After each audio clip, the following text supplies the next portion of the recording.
हजरत Mahal national scholarship के बारे में। तो ये स्कॉलरशिप अगर गूगल में अभी सर्च करेंगे तो आपको इस तरह का इंटरफेस दिखेगा, लेकिन जब इन पर आप क्लिक करते हैं तो इस तरह का आपको इंटरफेस दिखेगा। कहने का मतलब है इसका कॉपीराइट 2021 प्राइवेसी पॉलिसी, उसका यहाँ पर आपको वेबसाइट दिख पा रहे हैं। ये वेबसाइट को पूरी तरह से यहाँ से हटा लिया गया। तो क्या ये स्कॉलरशिप आगे आने वाला है 22-23 के सेशन में? क्या इनके साथ क्या डॉक्यूमेंट्स की ज़रूरत है? क्या ये कितने पैसे मिलते हैं? इन सब सवालों का जवाब आप कहाँ मिलेगा? तो आपको मैं बता दूं कि ये गूगल पे आपको सर्च करना है NSP नेशनल स्कॉलरशिप पोर्टल। आपको यहाँ पे देख पा रहे हैं कि आपको पोस्ट मैट्रिक, प्री मैट्रिक और मेरिट कम मीन्स का जो स्कॉलरशिप है उनका आपको इन्फॉर्मेशन दिख रहा है। उसके नीचे आप देख पा रहे हैं बेगम हजरत महल नेशनल स्कॉलरशिप। ये आपको ऑफिशियल वेबसाइट NSP के मिलेगा। और उसके बाद आपको क्या करना है, उनके बाद यहाँ इधर बाएं की तरफ आना, बाएं की तरफ आके आपको गाइडलाइंस और फैक्ट दिखाएगा। इस गाइडलाइन पे आप क्लिक करेंगे belonging in the minority community, यानी माइनॉरिटी लड़कियों के लिए, यानी माइनॉरिटी स्टूडेंट के लिए जो पढ़ाई कर रहे हैं उनके लिए ये स्कैम है। तो ये कौन कौन को मिलता है? तो आपको बता दें कि भारत में 6 माइनॉरिटी कम्युनिटी है, मुस्लिम, सिख, जैन, बौद्ध और पारसी। इन सब की लड़कियों को 9th और 10th 11th और 12th की पढ़ाई जारी करने के लिए, रखने के लिए उसको लोग कुछ छात्रवृत्ति योजना दी जाती है। तो कौन इसका कैटेगरी है, चलाता कौन है, किसने बनाया है, इन सब पर डिटेल से बात करेंगे। जैसे कि आपको देख पा रहे हैं कि स्कॉलरशिप का बैकग्राउंड क्या है। तो scholarship, the scheme of Begum Hazrat Mahal national scholarship for minorities girls student belonging to the minority community, यानी कह रहा है जो उन गर्ल्स, माइनॉरिटीज गर्ल्स को मिलेंगे जो माइनॉरिटी कम्युनिटी से बिलोंग करते हैं। और ये जो संस्था है ये चलाती है आपको मौलाना आज़ाद नेशनल स्कॉलरशिप फॉर माइनॉरिटीज, यानी मौलाना आज़ाद नेशनल स्कॉलरशिप जो था उन्हीं के द्वारा ये चलाया जा रहा है। और इसको शुरू किया था अटल बिहारी। इसका पर्पस क्या है? तो इसमें बताया गया है कि आप उसको उन लड़कियों को प्रमोट आगे बढ़ाना है जो माइनॉरिटी कम्युनिटी का आते हैं, जो फाइनेंशियली सपोर्टेड नहीं है, ठीक है, या minorities can not continue the education due the lack of financial support, यानी हमें फाइनेंशियली सपोर्ट करने के लिए आपको दिया जाता है। क्या क्या स्कोप है इसके जरिए, इसमें भी बात करेंगे। जो माइनॉरिटी कम्युनिटी के लड़के होते हैं उनके लिए एक चीज़ है कि जो बुक्स नहीं खरीद पाते हैं, सिलेबस खरीद नहीं पाते हैं, उसके साथ जो कोर्सेज वगैरह होता है उनके लिए ये पैसा उनको दिया जाता है। उसके बाद आता है अनाउंसमेंट ऑफ स्कीम। ये कब होता है, ये कब अनाउंसमेंट होता है? तो ये अनाउंसमेंट पहले तो बेगम हजरत महल नेशनल स्कॉलरशिप का अपना ही पोर्टल होता था, लेकिन अब वहाँ से क्या कर दिया, वहाँ से हटा दिया गया है।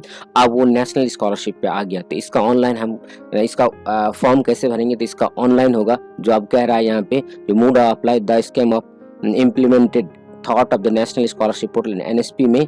और इनमें जो है इनकी वेबसाइट है www.scholarship.gov.in, इन पे आप जा सकते हैं। अमाउंट कितने मिलने वाले हैं? तो ये कह रहा है जो amount of scholarship will be provide 9वीं और 10वीं के 5000 मिलने वाले हैं, और 11वीं और 12वीं को 6000 मिलने वाले हैं। ये किससे बांटा है? क्रिश्चियंस है, सिख है, बुद्धिस्ट है, जैन है और पारसी, इन सबको बांटा गया, क्योंकि सरकार ने इनको 1992 की national commission of minorities act 1992 के तहत इनको माइनॉरिटी माना है। तो इसके आधार पे जो माइनॉरिटी कम्युनिटी की लड़कियां हैं उनको इस तरह का दिया जाएगा। उसके बाद अलावा इसके बाद इसकी एक और चीज़ है कि ये कौन कौन क्राइटेरिया इनमें से। तो क्या रहा है, only girls student being the 6 notified minorities community, कह रहा है जो उन्हीं लड़कियों को मिलेगा जो माइनॉरिटी कम्युनिटी में आते हैं। जैसे 6 जाति के लोग आते हैं, मुस्लिम, सिख के, क्रिश्चियंस, बुद्धिस्ट, जैन और पारसी, ये लोग, इन लोगों की लड़कियां एलिजिबल है। दूसरा वजह है कि इनमें जो है ना अपनी पिछले जो साल है, पिछले साल के जो बैकग्राउंड है, पिछले क्लास में आपको कम से कम 50% अंक आना चाहिए, 50% मार्क्स आना चाहिए। जैसे यहाँ पे कहता रहा class 9 to 12 and have scored at least 15%, ठीक है। तो इस तरह करके आप अगर एलिजिबल है तो आपको बिल्कुल भरना चाहिए, क्योंकि यहाँ पे स्कॉलरशिप का अमाउंट थोड़ा ज़्यादा है, अच्छा भी है। दूसरा वजह है कि ये ऑनलाइन पूरी तरह से है, आपको कहीं जाने की कोई ज़रूरत नहीं है। इसका तीसरा पॉइंट जो है, annual income student parents guardian from of the score does not exit rash 2000 to 2 lakhs। कहने का मतलब है कि जो उनके जो बच्चे एनुअल इनकम होते हैं, यानी बच्चे के पेरेंट्स का जो एनुअल इनकम होती है वो 2 लाख से ज़्यादा नहीं होने चाहिए। अगर 2 लाख से ज़्यादा है तो उसको एग्जिट नहीं करेगा, रिजेक्ट हो जाएगा। ठीक है।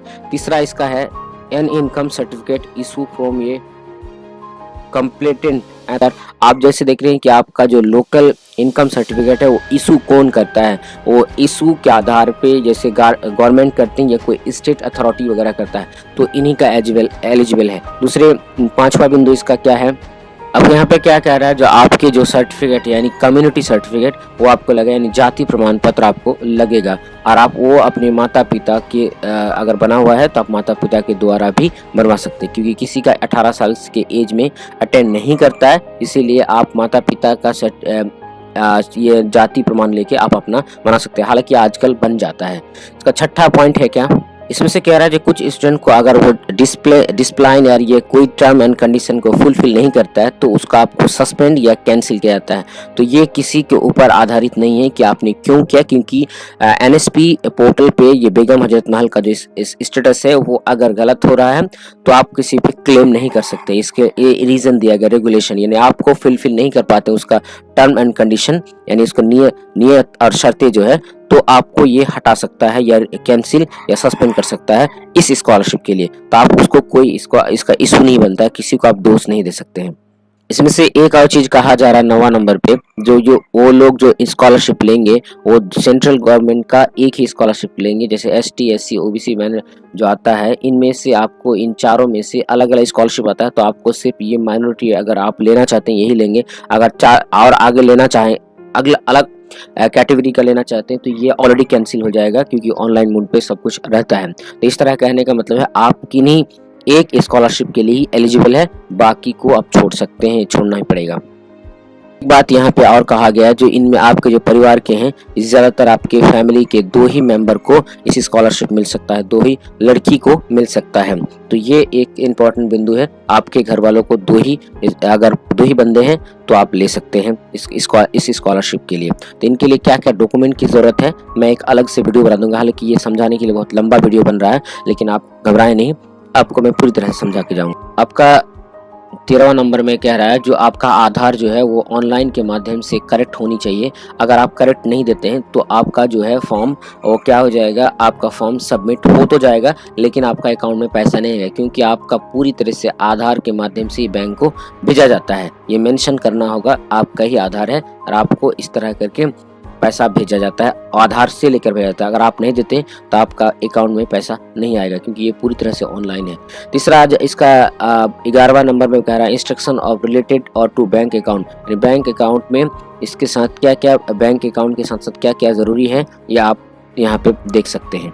आप फॉर्म भरे तो आपको एक बात याद रखनी चाहिए कि आपका जो भी आप बैंक सेलेक्ट करते हैं उसका ब्रांच नाम और ड्रॉप जो है उसका ब्रांच नेम बहुत अच्छे से चेक कर ले, क्योंकि उस लिस्ट के अंदर अगर आता है तो आप उसी बैंक को भर सकते हैं। दूसरा वजह है कि इसका जो है IFSC कोड इसको इंक्लूड करना होगा, बैंक ब्रांच ऑलरेडी वेरीफाई करना होगा। इसके बाद ये चीज़ और यहाँ पे कहा जा रहा है कि आपका जो बैंक है वो KYC होनी चाहिए, KYC के माध्यम से आपको सक्सेसफुल ट्रांजैक्शन स्कॉलरशिप मिल सकता है। दूसरा बताया जा रहा है कि bank account must be operational active till the scholarship and distribute, यानी अकाउंट आपका एक्टिव होनी चाहिए तभी आपको पैसा डिस्ट्रीब्यूट कर पाएंगे या हो पाएगा। उसके बाद यहाँ पे बताया जा रहा है, इसमें से और एक चीज़ कह रहा है जो आपका IFSC कोड जो है ना फैसिलिटीज़ बैंकिंग में आने की क्षमता होनी चाहिए, कि कुछ ऐसे IFSC कोड है जो सरकारी की तरफ से बैंक को उसको लॉक करके रखा जाता है। तो IFSC कोड जो है इनका सही होना चाहिए, उसमें पैसा आने के लिए उसका जो स्कैम है वो खुला होना चाहिए। दूसरे कह रहा है कि bank account must be in the name of either of student of joint account and student with other mother and father, जो उनमें उन बच्चों को नहीं दे जो ज्वाइन खाता है, अगर देगा तो उनमें जो है ना फादर और ये लीगल गार्जियन ही होगा। अगर उसका है तो उसका जो ज्वाइन खाता तो दे सकता है लेकिन उसका अपना गार्जियन ही हो, यानी अपना माता पिता ही दोनों का ही हो, अन्यथा इसका पैसा नहीं आएगा। तो इन सब चीज़ों की बातें थी, आपको समझ में आ गया है कि आप किस तरह करके आप एप्लीकेशन के लिए तैयार रख सकते हैं, कौन कौन डॉक्यूमेंट्स रख सकते हैं।